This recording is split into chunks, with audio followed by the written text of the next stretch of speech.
हाँ जी, good morning students. Today we are discussing chapter 7th of 10th class exercise 7.2. Find the question number first है, find the coordinate of the point which divided the line of -1 and 7. जो ए point है वो है -1,7, x is -1, y 7 and B point जो है let कर लेते हैं 4, -3 and in the ratio of m1 ratio m2 जो है वो हमारे पास गिवन है 2:3. देखिए ये कहना क्या चाह रहा है, ये कहना चाह रहा है कि मान लीजिए कोई ग्राफ है, उस ग्राफ में जो लाइन है उस लाइन को कोई भी एक लाइन लगा लें, उस लाइन को जो है अगर कोई और लाइन कोई और पॉइंट जो है वो डिवाइड करके जा रहा है इस तरह से, ये पॉइंट जो है इस लाइन को डिवाइड कर रहा है और इसको यहाँ से यहाँ और यहाँ से यहाँ अगर 2:3 में डिवाइड कर रहा है, ये कोई पॉइंट और ये कोई पॉइंट है, तो हमें इस जगह का पॉइंट निकालना है, इस जगह के पॉइंट की वैल्यू निकालनी है, x और y की वैल्यू निकालनी है. Therefore we have a formula. हमारे पास एक फॉर्मूला था, क्या है, कोऑर्डिनेट फॉर्मूला, जिसमें x और y की वैल्यू निकलती है. इसमें m1 x2 plus m2 x1 bye में m1 प्लस m2. सेकेंड जो है y का कोऑर्डिनेट निकलने के लिए m1 y2 plus m2 y1 bye में m1 plus m2. This is the coordinate formula या सेक्शन फॉर्मूला भी जिसे बोला जाता है. ठीक है, अगर कोई मिड पॉइंट होता है तो m1 और m2 की रेशो 1:1 होती है. ठीक है, मान लीजिए ये कोई a पॉइंट है x1 और y1 और ये कोई b पॉइंट है x2 और y2, तो ये कोई c पॉइंट x और y की वैल्यू निकल जाती है m1 रेशो m2 से. बाई चांस 1:1 होती है तो मिड पॉइंट फॉर्मूला लगता है x1 प्लस x2 बाय में 2 और y1 प्लस y2 बाय में 2. This is the mid point formula. ठीक है, तो इसी तरह से हमें जो है अभी यहाँ पर जो है जैसा कि हमारे पास गिवन है सेक्शन फॉर्मूला, तो सेक्शन फॉर्मूला हमने लगाया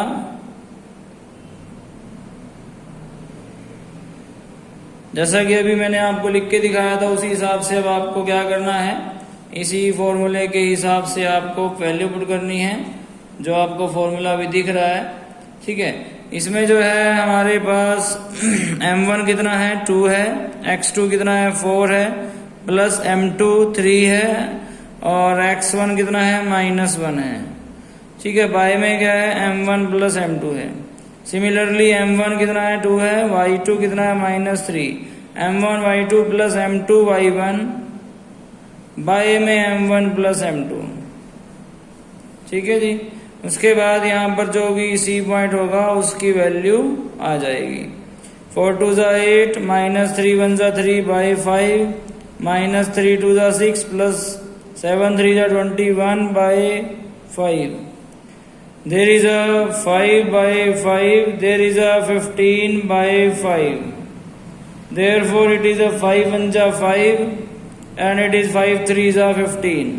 तो x की वैल्यू जो है वो आई कितनी 1 और y की वैल्यू कितनी आई 3. ठीक है, ऑप्शन आपको सबको समझ में आया होगा. इसी तरह से इसका सेकंड क्वेश्चन है, क्वेश्चन नंबर सेकंड, उसमें कह रहा है कि find the coordinate of the point.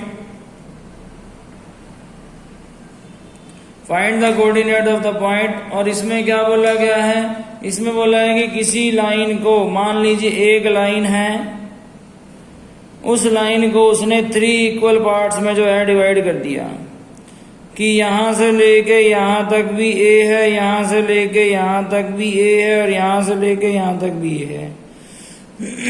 तो यहां पर 3 इक्वल पार्ट्स में जब उसको डिवाइड किया तो हमें रेशो फाइंड आउट करनी है. यहां से यहां तक एक पार्ट है तो 1 रेशो, एक इधर 1 और एक इधर 2, इधर 2 पार्ट है तो 1:2.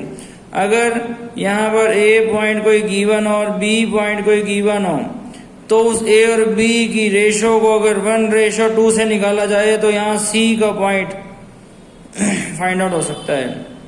उसके बाद इधर 2 पार्ट है, इधर एक पार्ट है, तो 2:1 से अगर a और b के पॉइंट निकालेंगे तो यहाँ का पॉइंट फाइंड आउट हो सकता है. इस पॉइंट की x और y की वैल्यू जो है हम निकाल सकते हैं. सिमिलरली इसी तरह से अगर 4 बराबर टुकड़ों बांटे, जैसा कि 4 इक्वल पार्ट्स में जो है डिवाइड करने वाला भी हमारे पास क्वेश्चन है, जो कि क्वेश्चन नंबर 9 है. 4 इक्वल पार्ट्स में अगर डिवाइड करेगा तो क्या होगा, तो यहां से यहां मान लो कि ए कोई पॉइंट दिया हुआ है और बी भी कोई पॉइंट दिया हुआ है, then we can also find the point C, D and E. ये तीनों पॉइंट हम लोग निकाल सकते हैं कब, जब हमें रेशो बताओ। रेशो कैसे, इधर 1:1, 2 और 3 हिस्से इधर है तो 1:3, इधर 2:2, 2:2 को 1:1 से यानी कि मिड पॉइंट से भी निकाल सकते हैं जी, और ए और बी का मिड पॉइंट मतलब। और अब जो है ध्यान से देखिए, अगर सी पॉइंट आ गया, इधर कितने पार्ट है, ये 3:1, ये पॉइंट 3:1 से भी निकाला जा सकता है, या फिर अगर आप ध्यान से देखें तो इस पॉइंट का मिड पॉइंट है ये, ठीक है, सॉरी यहां से भी निकाला जा सकता है, इस पॉइंट से, इन दोनों पॉइंट का मिड पॉइंट है तो यहां से भी निकाला जा सकता है कि 1:1 से, इन दोनों पॉइंट से। अगर आप जो है डी पॉइंट निकालें, डी और बी का मिड पॉइंट से भी निकाल सकते हैं, अदरवाइज 3:1 से ही आप निकाल दें, कोई इश्यू नहीं है, ठीक है। तो इसी तरह से जो है सेकंड क्वेश्चन में बोल रहा है find the coordinate of the point of trisect. तो किसी लाइन को 3 टुकड़ों में बांट दिया, तो ये ए और बी पॉइंट मैं यहां पर लिख रहा हूं, ए पॉइंट यहां पर है 4 एंड -1 और बी पॉइंट यहां पर है -2 एंड -3। इसको जो है उसने 3 इक्वल पार्ट्स में जो है डिवाइड कर दिया, यहां पर बीच में कुछ नहीं है, 1, 2 एंड 3, थोड़ा इधर ले जाएं ताकि इक्वल दिखाई दे, ठीक है। ये सी और ये डी पॉइंट हमें फाइंड आउट करना है, इसकी रेशो 1:2 है, तो इधर चलेंगे, और इसकी 2:1 है अगर ए और बी से चलेंगे तो, ठीक है जी। तो यहाँ पर सबसे पहले मैंने लिखा कि लेट ए जो है 4, -1 है और बी जो है वो -2, -3 है, और लेट कर लिया, लेट द रेशो जो है वो इक्वल टू कितना है, वो 1:2 होगा, तो सी का कोऑर्डिनेट जो है वो हम फाइंड आउट कर सकते हैं। क्या फॉर्मूला है, m1 x2 plus m2 x1 bye में m1 plus m2, similarly m1 y2 plus m2 y1 bye में m1 प्लस m2 से।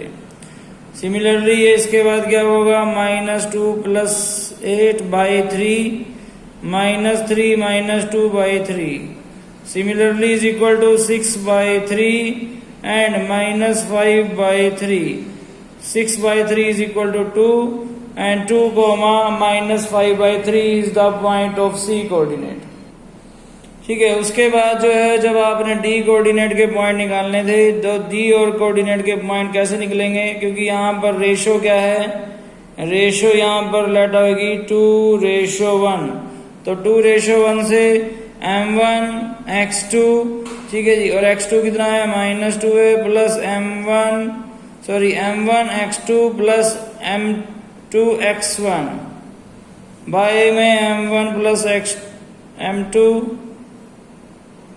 नेक्स्ट है फिर से m1 y2 plus m2 y1 bye में m1 plus m2, therefore -4 plus 4/3 -6 -1/3, therefore 0, -7/3 is the required solution, ठीक है जी। Hope so आपको सबको समझ में आ रहा होगा।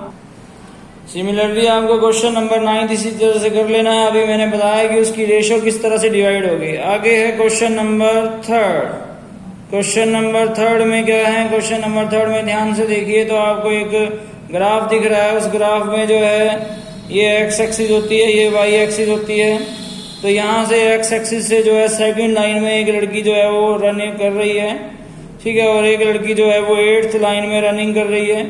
तो इसमें जो है मान लीजिए वो कह रहा है टू कंडक्ट स्पोर्ट्स एक्टिविटी के दिन 100 जो है मीटर पे जो है उन्होंने रनिंग करनी है। यानी हारिका जो फर्स्ट है, जो सेकंड लाइन में चल रही है, उसको लेट कर लेते हैं ए, जो x एक्सिस उसकी सेकंड पॉइंट है, और वो 100 मीटर के 1/4 पर भाग रही है।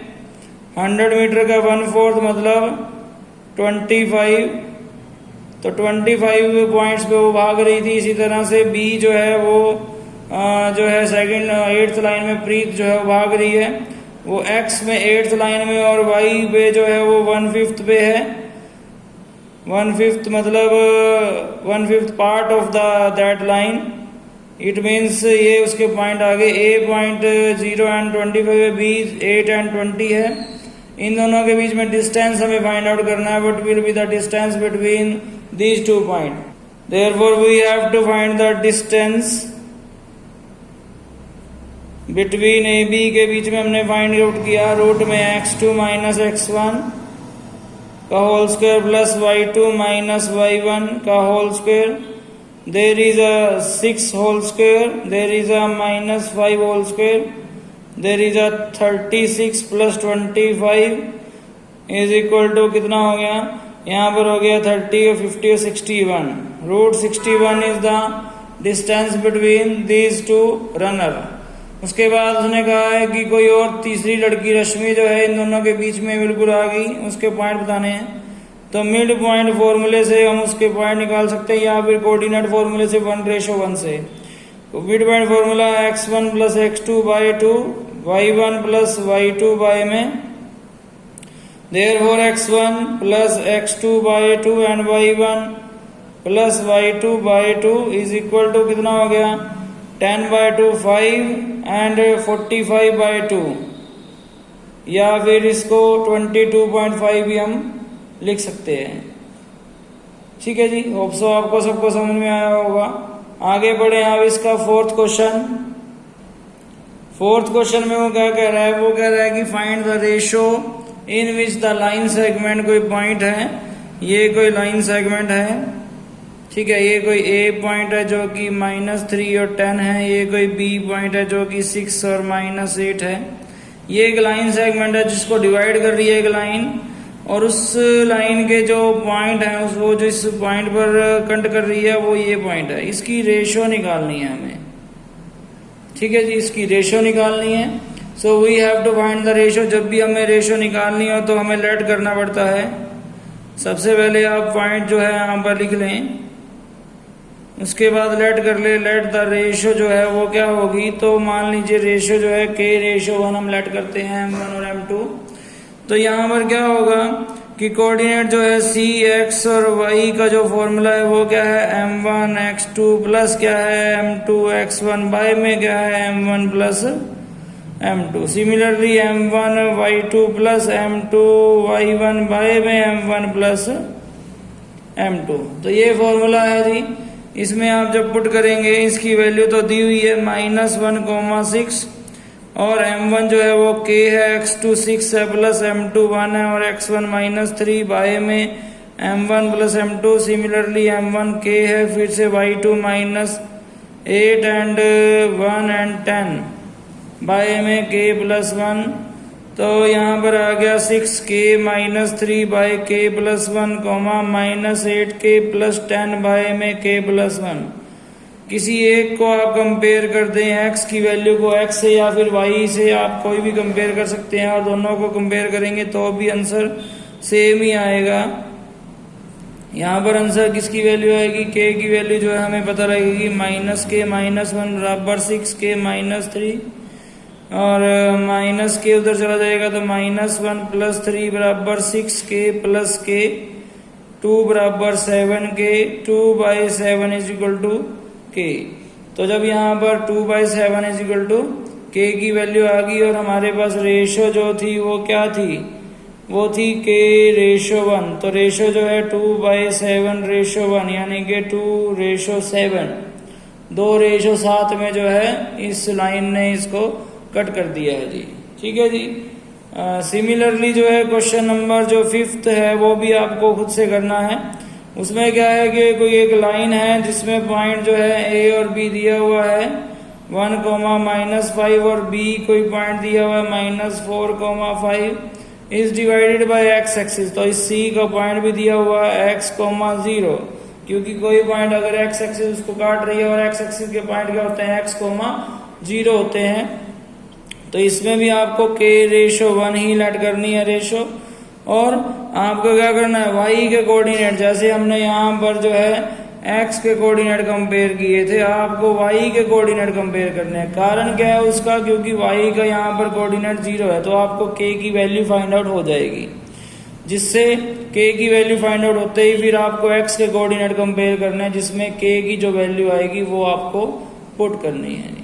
ठीक है जी, होप सो आपको सबको समझ में आया होगा। Thank you so much.